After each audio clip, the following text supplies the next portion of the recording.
Welcome to in front of me Cubot P50, and I'll show you how to turn off Google Assistant on this device.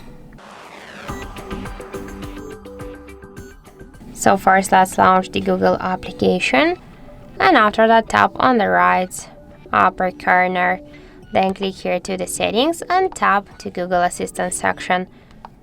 Okay.